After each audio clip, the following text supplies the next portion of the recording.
Hey, how's it going? Harrison Burns here again with Grieving Teens, and we have Mike joining me again to discuss how to get others to talk through their pain, the methods that he uses personally. We're going to discuss them at length. Mike, thank you for joining me. And thank you for reaching out. Yeah, of course, always. So, first things first, I just want to know right off the bat, what are some of the ways in which you yourself have helped yourself or others through pain? Um, uh, I think it's kind of different for me. I've never liked really being approached, um, and it kind of frightens me a bit, because you feel like you kind of gotta give a certain response uh, real fast, or you kind of have to give them what they want in a sense. um, and it's kind of like is for all types of approaches. But the way I feel like, in my personal opinion, people would like to be approached, I mean, at least from my own personal experience, um, is to make them feel like they're not being approached in a sense. You know what I mean? Like to kind of make it feel very casual, and in a sense, kind of just kind of like pick at it. It's not like something that I feel like should be rushed, especially when it concerns something someone's mental health. Um, I kind of, you know, I think asking the certain questions, the certain surface level questions about someone's life, could, you know, get them to maybe explain a little bit more and a little bit more. And I think it's layers. It feels like it's like peeling back an onion, and eventually, uh, they kind of get to that amount of exposure that you've kind of had, and it makes them more comfortable to talk. And before you know it, you're involved, and then you're doing the same thing with other people. I think it's better to approach people, um, and not make them feel like that they have to say something, but that you are a good person to talk to, that you're safe to talk to, that whatever you say, you're gonna get the you know you're gonna get the best experience you can get from someone so um, I just want, my first thing is to have people feel like they can talk to me, and have them feel like that I am the right person to talk to, and eventually, you know have them feel comfortable with that. So that's how I feel like, you be able to get someone to talk. Do you think that even just the gesture of making yourself available to a person that's dealing with something is a surefire way to get them to open up, even if it's not right away? Just like, for Oh, instance, if you were to talk to someone and say, "Hey, I understand you might be going through something. I can sympathize. I can't empathize because I'm not you, but I'm yeah. here if you need to talk." Do you think that even just that gesture alone Oh, is yeah. enough to get to somebody to come back to you and talk to you about what they're going through to help themselves? Yeah, without a doubt. It plants a seed. I think that's something I've always kind of believed in. Um, like my sister did with me back in high school. She she planted the seed. She told me about the group, and it took me a little while to get into it, but I did. And she definitely was a main factor in getting to the point that I'm at right now. Uh, and definitely saying, going out to someone and saying, hey, like, you might be going through something. There had been times where I would do that, and I would text them. I'd say, hey, like, I saw this, and if you ever need someone to talk to, I'm there. And they may have not been, someone who was close to me or not so close to me anymore. But I still reach out and I say, hey, like, I understand how you feel.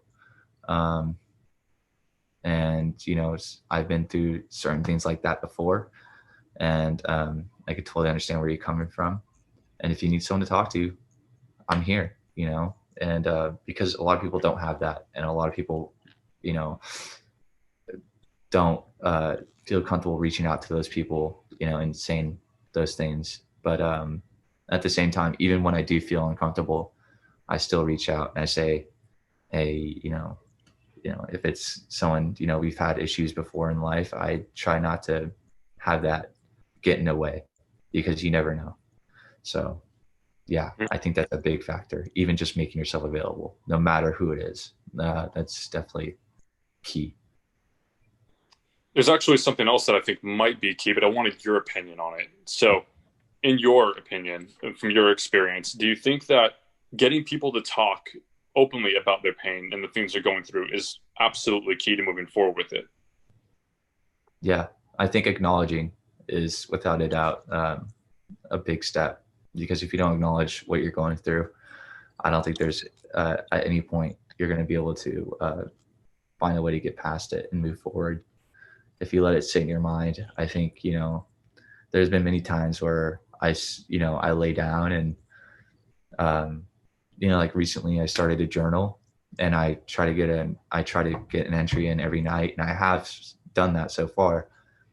But before that, it used to be where I would just kind of like drown out my mind, because I feel like my mind was just going a million places at once. And in order to kind of drown it out, I would just kind of blast a YouTube video or something like that, something that kind of made me think about something else before I went to sleep. And that's what it would play. I never turned off the TV. Now I'm able to, because I write, I talk, and I try to do what's necessary to what I feel is necessary um, to tackle this pain that I'm feeling sometimes. And I think that's like really one of those top notch things that must be done, I think. I agree with you with that, which actually kind of leads nicely into the next question. And it's something that you actually just mentioned, keeping a journal and the things that you would do in order to either distract yourself or combat things that you were dealing with. I want to know the types of methods besides the journal, or if that is your sole method. How do you deal with the things in life when life gets you down, or when you're dealing with emotional strife personally? How do you deal with that? What are the methods that you use?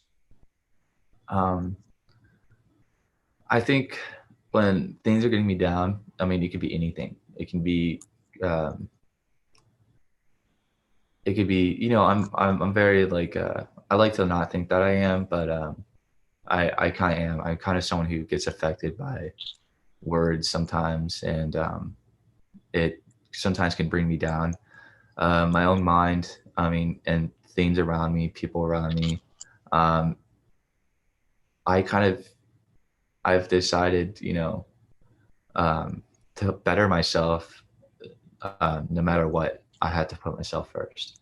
So if things come in life where they're, you know, to say the least, an inconvenience or um, a, you know, a problem, I just immediately tackle it head on. If it involves me, then I I make sure that it's at the forefront of my life. Everything else can wait.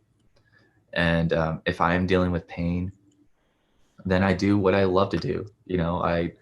I go on a run. I just find some privacy. I write in my journal, and I go see a friend, and I make myself busy, because more often than not, it's going to make me, it's going to overcome those problems. It's going to overcome that pain, because I can have something better to look forward to, you know? Um, and I think when one thing, dies in a sense, uh, there's a chance for another thing to grow. So I think when those problems arise, and if I can't fix it, then what can I make of it, I guess. That's why I kind of started doing new things, especially this winter coming up. And, right now I'm trying to make new things happen. I'm trying to kind of increase the workload in a sense, because I think, when you have good things to look forward to, then more often than not, you're not going to be overwhelmed by those problems. or the pains of the past, because you have these new and better things coming forward in life. Do you think people are sometimes afraid to let go and allow change to happen because they're fearful of what might come after? Yeah, yeah, because I was, um, especially, over a year ago when, like I was going through relationship troubles, and finally, I say finally because that's how I like truly feel about it. Finally, was able to end, and I didn't want to let go, up till the very end. And when I was able to let go, I kind of realized that like I was free in a sense, and like all those mental barriers are held up because I was so focused on this one thing finally were released, and I was able to do everything that I wanted to do and then some. And I think, yeah, it was hard for me to let go. There's been other times where it was hard for me to let go, like let go of my father before I moved into high school and before I left him. It was hard to let go. I was cleaning out my apartment and I was crying, like, because it was just like it's all over. And it's, in a sense, it was like that with my relationship. But then afterwards, you just kind of, now what do you do? I think it's, all I know is that I think giving up is the last thing I would want to do. I think, um, and I think that's the last thing a lot of people want to do is give up. But sometimes they see no other option. But once you're able to let go, I think that's when people will realize all the opportunities that they have going for them. So, yeah, I totally agree. Letting go and finding peace. Yeah, finding peace with, whatever occurred to them in life. Absolutely. Well, Mike, thank you again for joining me, and thank you again for your input. It's always appreciated. Yeah, thank you so much for reaching out. This is great. Of course, brother. Take care. Yeah, you too.